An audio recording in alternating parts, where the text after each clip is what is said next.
What's going on, guys? Strasbourg Steve here, and we got a win.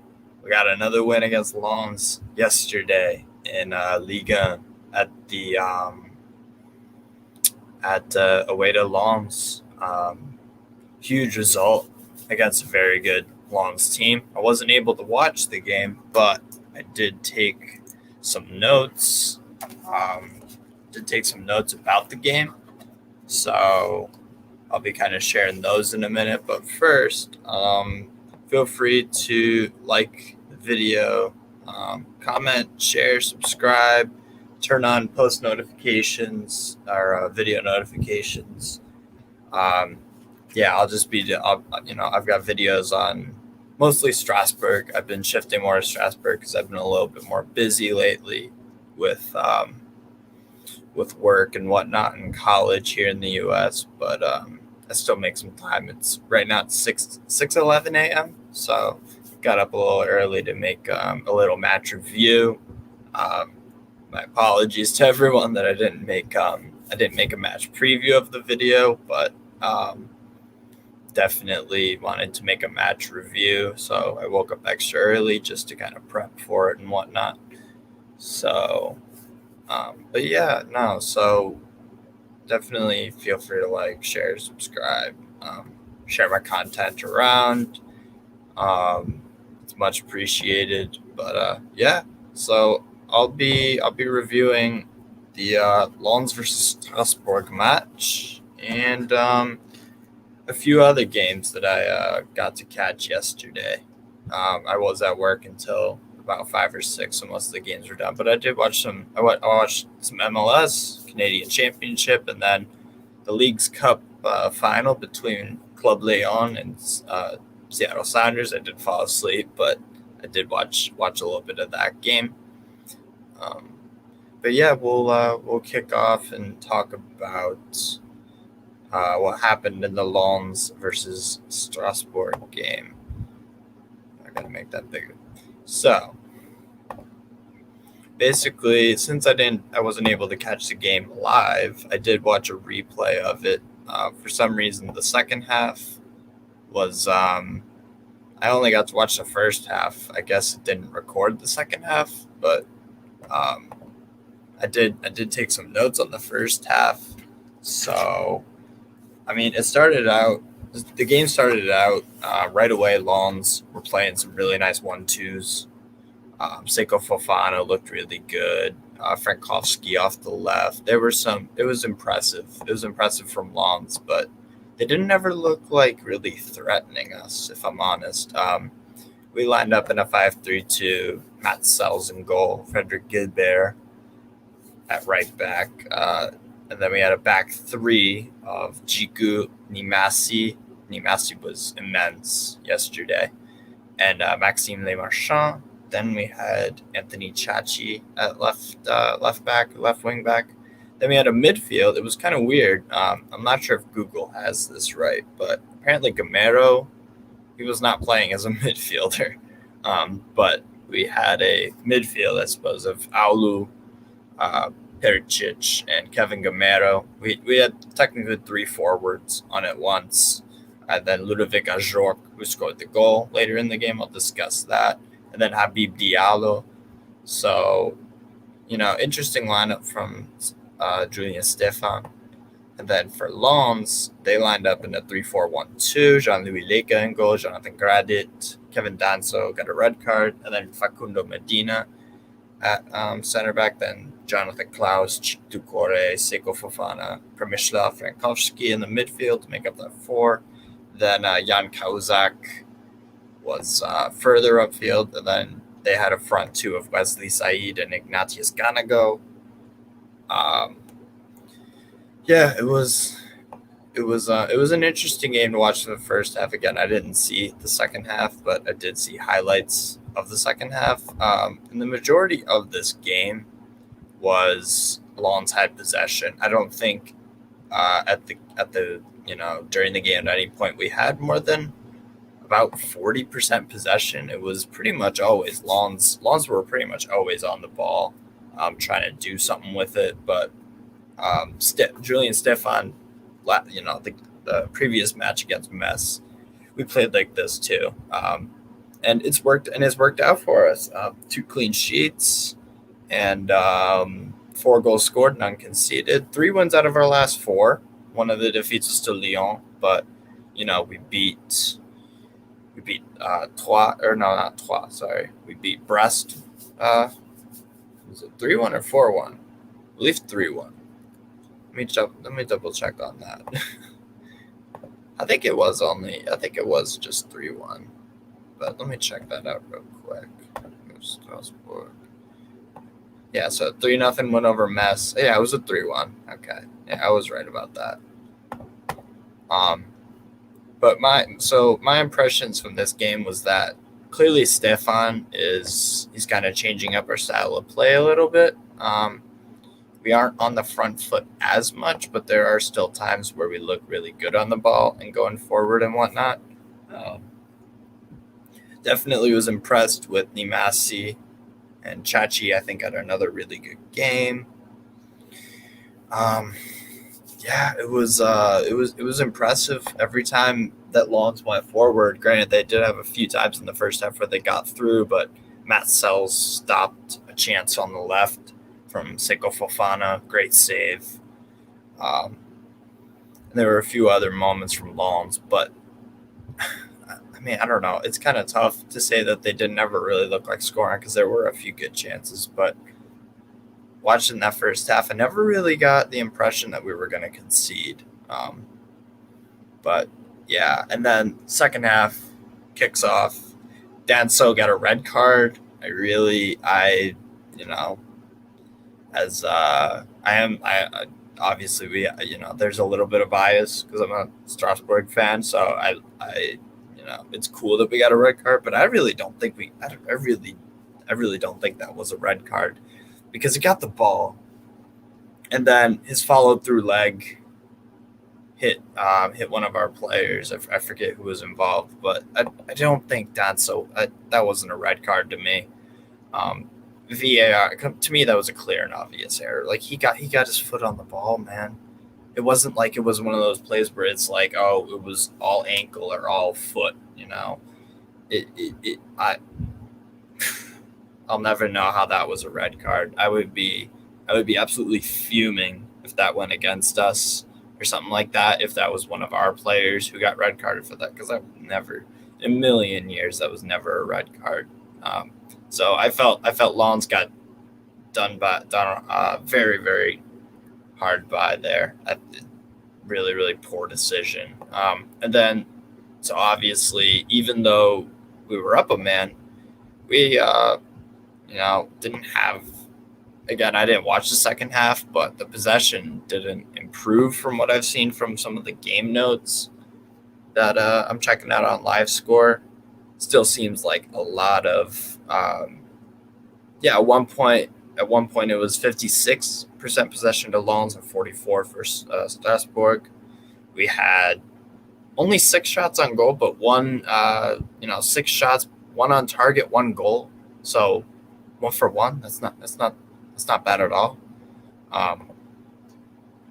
The thing is like the shots on target. You gotta, you can't score every single one of them, but that's what happened against Metz.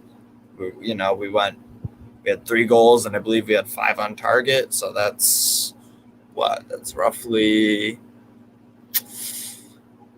that's 70%, a little bit higher, but you get the point. We had most of our shots, whenever we take shots on goal, we score. So that's really good. That's impressive. So, and that's the thing. If you're going to be a counter-attacking side, you have to be clinical and take your chances whenever you get the opportunity to go forward. That's the key. So we did really well on that. It looks like we did have a little bit more possession after the red card for Lons. And yeah, so the goal came because of a Alexander Jiku crossed into the box. And then Chachi made a great run, headed it to the side, and then Ludovic Ajorc, bam, right on the money header. into the post, or no, sorry, header from from the back post. Jean-Louis Leka couldn't do anything about it. So I was definitely impressed that we took our chances. And an assist for Chachi, great stuff. I'm very impressed with him so far. I really like Chachi. Um, so yeah, and considering that Lens, they beat Lille on Saturday, and they have not lost in Ligue 1 this year. They've played some decent teams. I was very impressed that we went away from home to beat Lens. Sorry, not Leeds. I was very impressed that we actually went away from home, and got all 3 points. Granted, I think the result would have been it probably would have been different considering that Lens it was an empty stadium because of the incidents that happened on Saturday between Lens and Lille fans, which I disagree with because I think that when it comes to these crowd attacks or these incidents, I prefer to see federations and leagues do. I would prefer them to do individual punishments rather than collective because that's not fair to all the other fans that were at the stadium on Saturday that weren't part of the attacks. Um, and that goes for Lille fans too. Lille fans, yeah, there were a few really some really crazy scenes and some really bad stuff going on. Especially because Lille fans were attacking the family section of Lens, and I think that's why the Lens ultras responded by confronting the Lille fans. Um, but regardless, this game was played at an empty stadium. So I mean, yeah, it was. I'm very happy, and it's still quite early in the season, only 6 games in, but I'm not fearing relegation unlike some other teams. The team we played last week, but um, yeah, it was good. It was a good performance. Great result away from home. Any win is a win. So, and then may as well review some other games from Rennes. Uh, 6-0 win over Clermont Foot. I was very surprised, honestly, with this result because Clermont Foot have actually not had, it's their first ever season in Liga, and the only time that they lost so far this year was to Paris Saint Germain. So, and that was a 4-0. Obviously, no shame in losing away to the away in the Parc des Princes. So, but I watched the game against Brest on Sunday, and even though they went down a man and they were down a goal at the time, they found a goal and got a point at home. And then the same thing happened with Metz, where they were again facing adversity at home, but they found a way to get points, and that's going to be crucial for them and their survival. And they've already got some wins on the board too. They've got some wins on the board. Their first ever game in Ligue 1 away to Bordeaux, a 2-0 win where they outplayed them. So they've got some wins on the board already. So I'm not really worried about them. I just don't think it was their day-to-day at all. And I think they're much worse teams than Clermont Foot in Liga. But yeah, Kamaldeen Suleimana had a very good game, 2 goals, and I think an assist. He looks like a outstanding player. Ren scout some, they have a knack for getting talent and replacing them and whatnot. So yeah, Ren won 6-0. And then the other notable game was probably this one. I mean, Montpellier versus Bordeaux. Well, obviously not the only other one, but the other one that I wanted to talk about real quick was Montpellier and Bordeaux. And again, Bordeaux dropping more points. I'm concerned about them and their survival in the league this year in Liga because 11th minute Valère Germain scores. He's off to a hot start in Montpellier. Kind of surprised by that, but I guess class is permanent. But Yeah, 11th goal from Valère Germain, Wang Weizhou, 18th minute. Um, so it was 1-1. And then 29th minute, Jean Onana scores 2-1 Bordeaux until the 50th minute when Valère Germain adds a second. And then, Bordeaux were at one point up 2-1. Then all of a sudden, at the 71st minute, they're losing 3-2. And then Samuel Kalou had to bail them out and rescue a point. So I'm worried about Bordeaux. They might not survive this year because they've had a bunch of games where they've just been dropping goofy points, except for that win against Saint Etienne, who are in even more trouble. Obviously, losing 3-1 to Monaco, pretty expected result, but geez, man, Etienne Green red card. That definitely hurt any chances of them getting points from yesterday. Kevin Volland, great strike. And then Bouanga tied it up. Second half came around, and then Wissam Ben Yedder does his thing. Brace to win it for Monaco. Definitely interesting result there. Pretty expected. And then this is a shocker too. Thomas Monconduit, great goal to win it for Lorient over Nice. And for Nice, that is, I believe, that's their first ever. They're not first ever. Their first defeat this year. 65% possession, 541 passes, more fouls too than Lorient. And Lorient even went down a man. But they still held on to get a 1-0 win. I mean, that's a pretty shocking result considering how well Nice have started this year. Lyon and Troyes,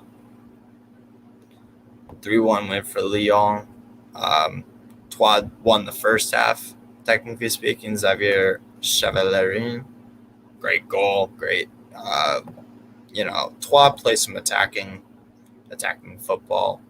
They're not a bad side at all, and I think they could honestly could survive this year in Ligue 1 because of teams like Bordeaux and Saint Etienne and Brest, who are not looking that good really at all. But yeah, I think Troyes can survive this year, and they took it to Lyon the first half. It seems like, possession, 31% possession for Troyes, 69% for Lyon. Game of two halves, really. Jordan Shaqiri had a great goal. Emerson on loan from Chelsea, nice goal. And then Lucas Paqueta added one at the end. Good result for Lyon. For Troyes, they'll be disappointed that they didn't get like a point or anything. Let's see what else happened. Oh yeah, 2-1. Talk about this for a minute or two. 2-1 PSG over Metz. Metz are looking real bad. This is disappointing too because Metz. Well, if you're of Metz persuasion, you're going to be probably a little bit disappointed. Maybe not before the match if you said you'll lose 2-1, but the circumstances, it's really bad, man. I mean, Dylan Braun got a second yellow card late in the 90th minute. And at that point, it was 1-1 because Ashraf Hakimi scored in the 5th minute. Then Boubacar Koyate scored 39th minute, and then it was even the whole game. Metz hung in there, and that Dylan Braun really costed Metz all 3 points, or not all 3 points, at least a point. So that's huge for them, and they're bottom of the table right now, as we can see, and that's going to be very tough. It's going to be very tough for them to survive this year, I think, but you never know. But again, it seems like another PSG performance where they need a late winner and they could have dropped points. It's these fine margins. It's these fine margins that are really gonna, they decide champions and they decide who makes Europe and who gets relegated and stuff like this. And so for PSG, they could have, they've had 2 times this week. They had obviously the Mauro Icardi 90th minute winner, and then the Metz, the late 90th minute winner at Metz. So it's it's definitely concerning for PSG that they need these 90th minute winners. Back to back games. You want to start seeing some fours and fives and threes. Just make it comfortable. But a win's a win, I suppose. Another game we could talk about: Nantes and Brest. As the table will show that this, before the game started, they were at 7 points, so Nantes were around, kind of this area. But I think this will end up being a huge result for Nantes. They might not be relegated. I honestly thought Nantes were going to finish bottom this year, but they look better. They look better than they did last year. Ludovic Blas, always goal scoring midfielder, great player. And then Nantes went 3-0 up. Ludovic Blas in the 27th minute. Pedro Chirivella, 55th, and then Lilian Bressier, an own goal, the Brest defender. And then Jeremy Le Durand scored in the 67th minute, but comeback was futile. Even though they had more possession and more passes, and they had more accurate passes, they didn't take the chances. Again, this is critical right here. 6 shots on target, 3 goals. It's all about getting your shots on target and scoring.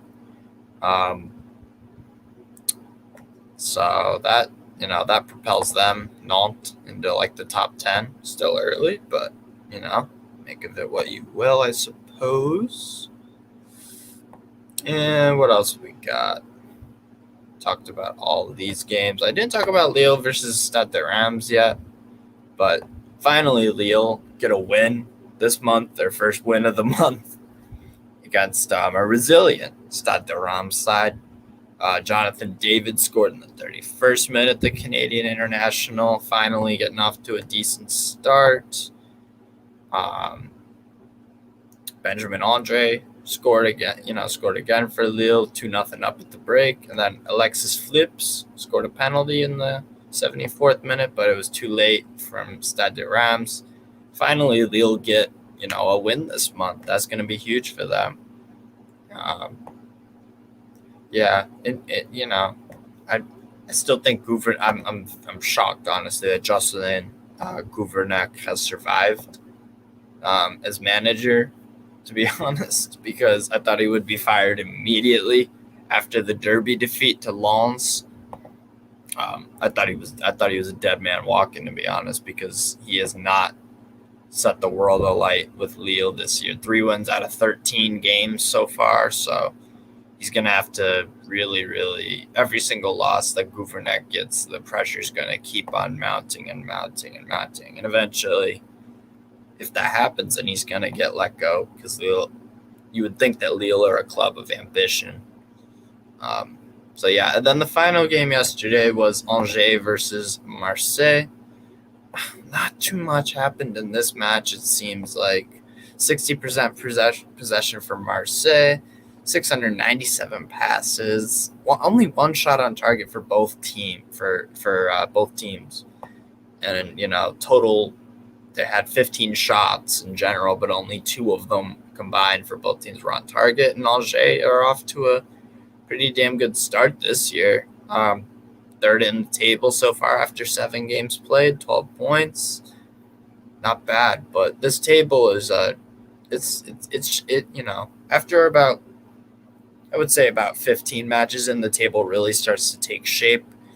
So we'll see who are really going to be those relegation candidates and possible champions in Europe and whatnot. But yeah, it's so Strasbourg are right now, they're 9th place, 7 games played, 10 points, 3 wins out of 4. Not too bad for our side of things. So we'll move on from Liga. We'll talk just briefly about some other games around Europe, probably just the Carabao Cup. But yeah, Brighton winning 2-0 against Or actually, sorry, we'll start off with the games on Tuesday. On the Tuesday Carabao Cup third round games. 6-1 Man City. I mean, damn. They fielded a lot of kids too in their back line, but their quality is just overwhelming. Their squad, very, very good squad. Watford losing 3-1 to Stoke. Leeds and Fulham taking them, both teams going to penalties. That's interesting. And then Sunderland, that hurts. That hurts as a Newcastle fan, man. That really fucking hurts. Because our arch rivals are making deeper runs than us, and they're 2 leagues below us. I mean, it's unacceptable what's happening at Newcastle. I'm so pissed off, but I digress. 4-1 Burnley. Jay Rodriguez with four goals. Insane. And they were trailing too. So 4 unanswered goals from Burnley. Jake Beasley scored in the 47th minute, and then Jay Rodriguez took the game by the scruff of the neck. Holy cow. Doing his best Sebastian Aller impression when Aller scored 4 with Ajax in the Champions League against Sporting last week, Sporting Club de Portugal. So very impressive from Jay Rodriguez and Burnley, and they move on to the next round. Norwich and Liverpool, 3-0 win for Liverpool. 4-1 Preston over Cheltenham. Southampton beating the relegated Sheffield United. 7-0 Brentford over Oldham Athletic.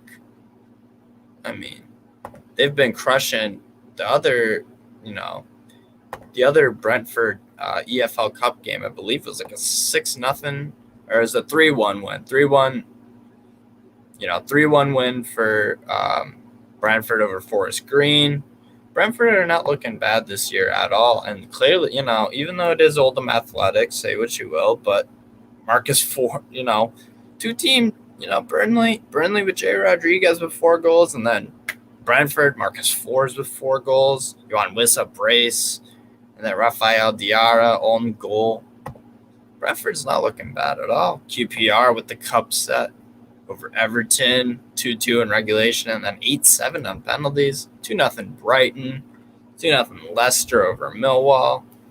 3-2 Tottenham on penalties. Maybe they'll make a run in the cup in the Carabao Cup this year. 3-0 Arsenal over Wimbledon. Chelsea had to go to penalties against Aston Villa, and then 1-0 West Ham over Man United. And once again, Man United are out of a cup. They're out of a cup competition. I'm not a Man United fan or anything, but if I was, I would be Ole out, like, real strong. I mean, it's kind of futile because obviously all the Glazers want is to make top 4 because it fills their bank account. They don't need anything else. So if Ole gets them top 4, then there's no reason that he'd be fired. They can crash out of the Champions League. They can go bottom of their group. They can crash out of the FA Cup and Carabao Cup. It doesn't matter. It doesn't matter to the Glazers. All the Glazers want is top 4. That's Champions League money in the bank, and then they're fine. So, I mean, but yeah, it's no excuse for Man United. But it's not really a shock because West Ham United have played really well the past year or so. They really have, and they've got a decent squad. I mean, Alexander Kral, watched him at Spartak Moscow. Good player, and then he also featured a little bit during the Euros for the Czech Republic. I mean, Benrahma, Nagbana on the bench, and Kurt Zuma. They've got some decent depth. West Ham do. And then for Man United, it's another cup. They need a trophy really bad. And, this is the year where no more excuses for Solskjaer. There's no way you can have any more excuses, because at this point it's like you have Rafael Varane, you have Jadon Sancho, you have Edison Cavani, you have Ronaldo, you have all these talented players, Bruno Fernandes, Marcus Rashford, I mean Harry Maguire. I mean, I could go on and on and on. Wan-Bissaka, Luke Shaw. I mean, Donny van de Beek doesn't even get a game for them. I'll never understand why. and he probably doesn't even understand why. But Ole is not. He's not a good manager. I'm not. I don't think that they'll win any trophies this year, realistically speaking. But yeah, moving on, and I'll touch up on some MLS games. I didn't watch this game, but huge win for Nashville SC. My God, they are one of my picks for MLS Cup. To be honest, Hani Mukhtar, German designated player for Nashville, phenomenal player. He might not be around in Nashville for much longer. He's looking really really good. So Nashville, strong win over a resurgent Inter Miami side, and then 3-2 Revolution. This to me is the best team in MLS. But just because you're the best team in MLS doesn't mean that you're going to win MLS Cup. But I would not be surprised to see them absolutely blow by the MLS Cup playoffs. It won't be easy for the Revs, but yeah, they've got an impressive squad, and this is pretty much their second. This is their B team. I mean, you're missing out on guys like Buchanan. You're missing out on guys like Gustavo Bo. You know, a lot of critical players for the Revs were missing out tonight, or didn't start the game at least. But they won with their B team essentially. 3-2 win for them over a struggling Chicago side. I'm not impressed with them. And then Red Bulls versus New York City FC. Very interesting game. Late penalty for the Red Bulls gets a point. Maxime Chanot. This game went very, very late. 90th plus 12th minute. There was a lot of added time. But yeah, it was. Oh, jeez. I feel like I just sneezed there. Yeah, Keaton Park's red card. So actually, two man down for New York City FC. This will be an interesting week because it was the Hudson River Derby on Wednesday, last night. Now Saturday they play each other. So that'll probably wrap it up, unless I've got any comments to touch on. Nothing yet, but that's all right. I'll get some good replay value on this. So yeah, thanks everyone for watching. Very happy with the win for Strasbourg, and yeah, we have Lille. We have Lille on Saturday, so I smell some blood in the water, personally. But I'll give my predictions and insight very soon. So talk to you guys later. Thanks for tuning in. Like, comment, share, subscribe, turn on notifications for my videos if you're interested. But yeah, take care. Peace out, guys.